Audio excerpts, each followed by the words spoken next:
તમને એમ સમજો કે તમને બધું દેખાય છે, તમે જો ઓબ્ઝર્વેશન જો તમે અંદર કરતા હો તો તમારી અંદર નિરંતર રીતે કોઈને કોઈ પ્રકારનો બબડાટ હાલ્યા જ રાખે છે. આમાં તમને શું સંતોષ મળ્યો? તમને સંતોષ મળે છે એનું કારણ શું છે? સુપરફિશિયલ વસ્તુ, ઉપરછલી વસ્તુ તમે જુઓ.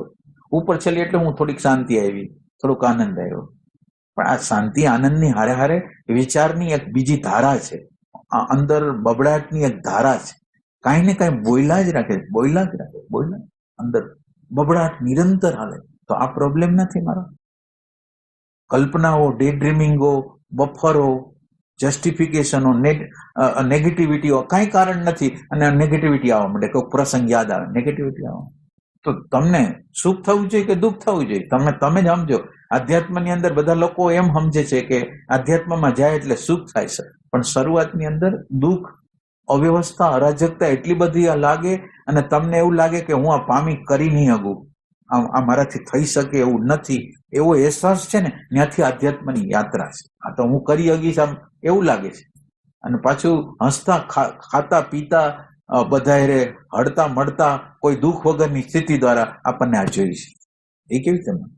મને એક ખટકો તો અંદર હોય ને, ભલે હું જીવન જીવતો બધા રે, પણ મને એક જીવનનો એક ખટકો છે કે આ વસ્તુ મને નથી મારી આગળ, આ વસ્તુ નથી, આ વસ્તુ નથી.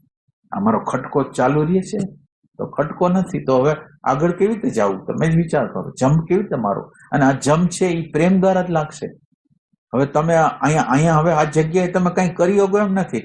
ખાલી આ જગ્યા એવી છે કે જે જગ્યાએ તમારે એ તત્વને અનંત અભિપ્સા છે તમને કે આ તત્વને પામવું છે, આ તત્વને ખોલવું છે, આ તત્વની સાથે એકાકાર થવું છે. હવે આ જે ભાવના છે, હવે તમારું જ્ઞાત તો બધું ખલાસ થઈ ગયું. જ્ઞાત આ જગ્યાએ હાલવાનું જ નથી. તમારી આગળ જેટલી ઇન્ફોર્મેશન હતી બધી આ જગ્યાએ બસ પતી ગઈ. હવે આ જગ્યા એવી છે કે ત્યાં તમારા પોકાર સિવાય તમારો પ્રશ્ન ડાયરેક્ટ રીતે તમારી અંદર જે ભાન નામનું તત્વ છે એની આગળ તમારે પહોંચાડવાનો છે. અને આ પ્રશ્ન તમે એની આગળ પહોંચાડશો તો એ અનુભૂતિ રૂપે કોઈ ઝલક આપશે. આપણી અંદર એક ઝલકના રૂપમાં એ પ્રગટ થશે. થોડીક પણ આપણને ઝલક મળશે તો પછી આપણે એમાં રસ્તો કરી શકશું. ઝલક એટલે આપણે એમ નહીં કે આમ કંઈક આનંદ આવ્યો, શાંતિ આવી, નહીં. આપણે અત્યારે બોધના રૂપમાં કંઈક સમજી છીએ. ઓલી ઝલકો નહીં, શાંતિની, સમાધિની કોઈ ઝલક નહીં. તમને બોધ અંદરનો કોઈ થાય છે, તમને અંદરનું ભાનનું તત્વ ટચ થાય છે, તમને સત નામનું તત્વ છે ટચ થાય છે. આ મહત્વની આ જગ્યા છે.